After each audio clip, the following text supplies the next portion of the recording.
Chapter 8. DMT or Ayahuasca. A few key facts. DMT is found naturally in plants or synthesized powder, and it can also be found in a drink, ayahuasca. It's a psychedelic. Amazonian ayahuasca rituals are growing in popularity, although still quite niche. DMT powder can be snorted, smoked, or injected. Ayahuasca is drunk. The timescale is short-lasting compared to other psychedelics if snorted. It can last around an hour. If drunk, it can last 4 to 10 hours. Some effects include perceptual alterations, time distortion, vivid colours and shapes, and some people will vomit.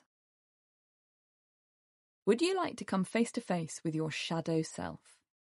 Do you want to gain access to deeper layers of your consciousness and reflect intensively on yourself and on your life? This is how ayahuasca ritual packages are marketed on the internet. The substance has become extremely popular in recent years, with young people wanting to find themselves travelling to countries like the Netherlands with their tolerant drug policies, or places like Peru, Colombia, Ecuador, or Brazil, where these rituals originated, to experience a potentially life-changing trip. If a person decides to go on one of these retreats, this is the type of thing that they might experience. Ritual is important from the offset. Participants might be asked to remove footwear or dress in a certain way before entering the space where the intoxication will take place. The communal aspect might be highlighted, with people perhaps being asked to share their story or their expectations within the group, or to take part in communal singing or chanting. There will usually be a guide or leader in charge of the ceremony. They might recite incantations, play instruments, or use incense to enhance the atmosphere. Many websites offering ayahuasca retreats will boast that their shaman are native Peruvians. Ceremonies can last for many hours and often involve vomiting or purging as part of them. It used to be that ayahuasca consumption was reserved for the shaman. They would use the substance and the resultant intoxication experiences to treat individual ailments or concerns, or to provide wisdom about issues impacting on the group or society more broadly. Nowadays, ayahuasca rituals are open to anyone who will pay. What is it? DMT, N-dimethyltryptamine, is a psychedelic. Unlike psilocybin, it occurs in nature. It's found in a number of plants in South and Latin America, where it's been used for many years, as snuff inhaled up the nose, or as ayahuasca, a drink where a DMT-containing plant is mixed with another plant and brewed. At a molecular level, its structure is very similar to the neurotransmitter serotonin. Some people refer to DMT as a businessman's trip. It's a much shorter-lasting intoxication experience than LSD, where intoxication can sometimes last a whole day. It's unclear for how many years DMT has been used in the Americas, but European explorers witnessed the use of snuffs and brews by indigenous populations in the 1800s. The chemical compound DMT was also synthesized in the 1930s, quite separately, and it wasn't until many years later that it was realized that these were the same compounds, or that the synthesized DMT was a powerful psychedelic drug. For some, the appeal of DMT is that it is more natural than LSD, being extracted from a plant, but more powerful or intense than magic mushrooms, psilocybin. It's perhaps appealing because of its historical and current use in rituals. If DMT is swallowed, enzymes in our stomachs called monoamine oxidases will neutralize the molecule before it can cause any intoxicating effects. However, if DMT is mixed with monoamine oxidase inhibitors, these enzymes can be prevented from having an impact, and it will be possible to experience psychedelic effects after swallowing the drug. This was discovered many centuries ago by tribes in the Amazon. They mixed the DMT-containing Psychotria viridis with a climbing vine that contains these inhibitors, B. carpi, and called the resulting brew ayahuasca. Having said it is natural, the DMT found outside the Amazon is just as likely to be synthesized as it is to be extracted from plants, so it might not be quite as natural as some people would like to believe. DMT in the UK is usually found as a white or yellow crystalline powder or solid lump. What are the short-term effects? The effects of DMT will depend on the method of consumption. When DMT powder is snorted, smoked, or injected, the entire intoxication experience will usually last less than an hour.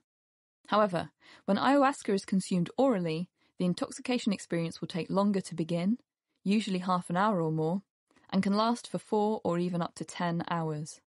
The psychedelic trip on DMT is largely similar to that experienced on LSD or psilocybin.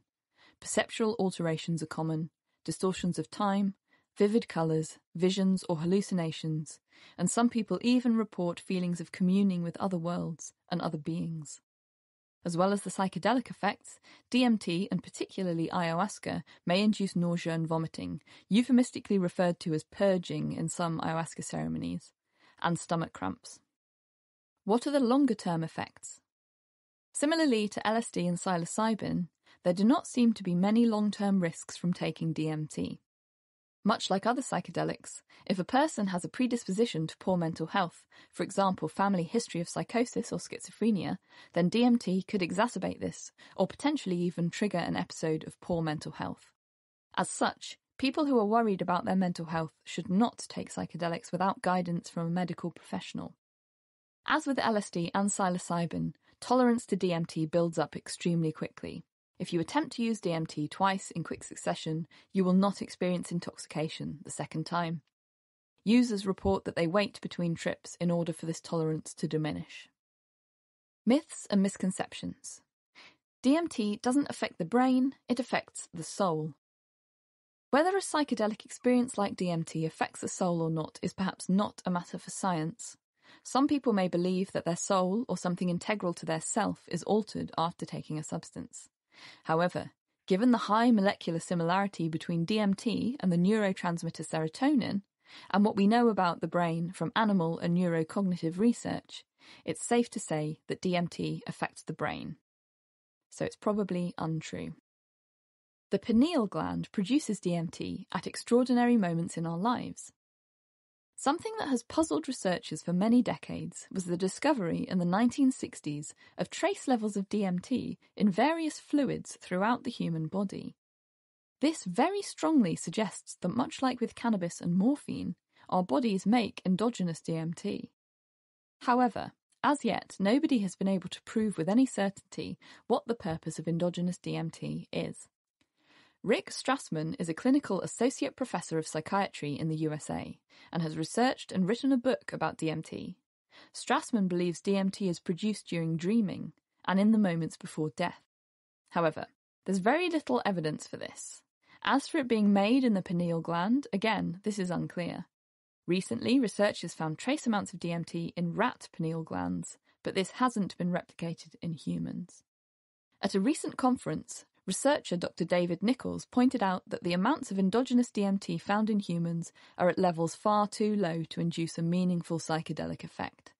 He suggested it would be perfectly plausible that the DMT found in humans could be a byproduct, given how similar DMT is to well-established neurotransmitters like serotonin and tryptophan. Of course, not knowing doesn't mean that Strassman isn't right. Maybe the pineal gland is some sort of third eye or seat of the soul, and DMT floods forth when we're asleep or as we're about to pass away. However, given how much we know about other neurotransmitters and about other functions of the pineal gland, I'm a little sceptical, to be honest with you. It's probably a myth. Are the different tryptamine psychedelics related to different types of psychedelic experience? If you ask a person who uses psychedelics to talk about their trip experiences, they will often tell you that the type of intoxication experience they have on LSD is markedly different compared to mushrooms, above and beyond the length and intensity of a trip. People who use DMT are far more likely to report meeting or conversing with beings of some kind, compared to people using LSD or mushrooms. But understanding why this might be is incredibly difficult.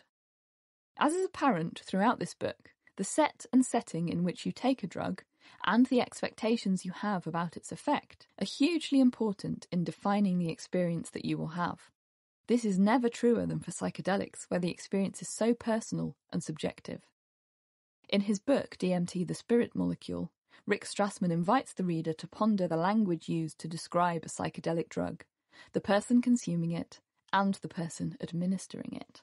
Are you a celebrant taking a sacrament from a shaman? Are you a psychonaut using an illicit drug to expand your mind? Or are you a research participant being given a medication to induce a psychotic-like experience from a doctor? Do you think this would impact your expectation of how the substance would affect you? It's incredibly difficult to tease all this apart, and as such, it's hard to know whether certain trip experiences appearing more with one particular psychedelic, such as seeing figures when taking DMT, are because a person is expecting these to happen, where this isn't the case for psilocybin or LSD. The types of visions or experiences people have during psychedelic trips certainly seem to be influenced by things like culture. It looks as if the drugs are working with what's already in your mind rather than creating something completely new. But as to whether they really induce different experiences, that's much harder to investigate. If you're considering taking part in an ayahuasca ritual, it's important to note that the brew you will drink can have harmful interactions with certain other drugs, including antidepressants such as selective serotonin reuptake inhibitors or SSRIs, and benzodiazepines such as diazepam or alprazolam, Xanax. Focus on depressants.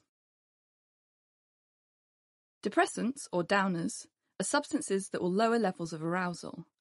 By that, I don't mean sexual arousal. Some of these drugs have quite the opposite effect where that is concerned, but I mean the general functioning of brain and body. People use downers for many reasons. For some, they can lower inhibitions and make socialising more fun.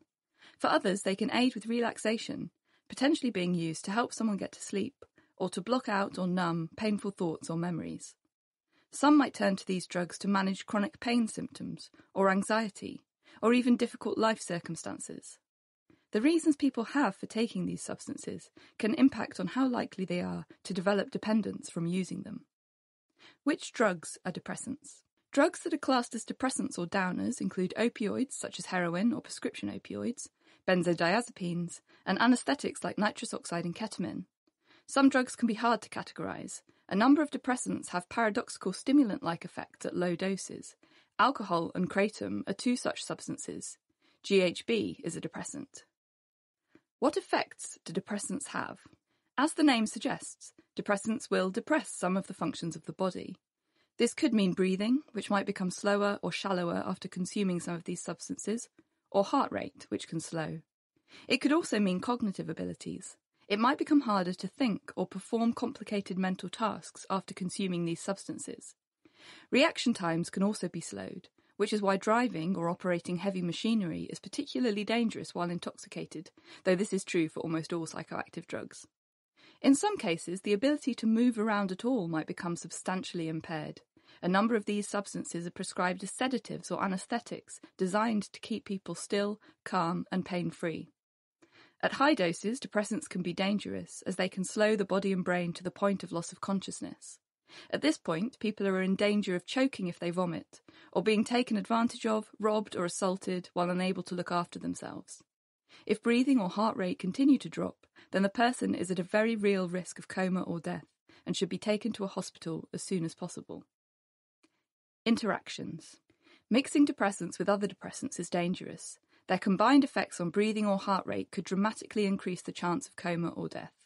There's also increased risk from using depressants and stimulants together, as they can mask the effects of each other and lead to an individual taking higher doses of both, putting themselves in more danger of overdose, increasing the chance of tolerance or dependence, and putting more strain on their body.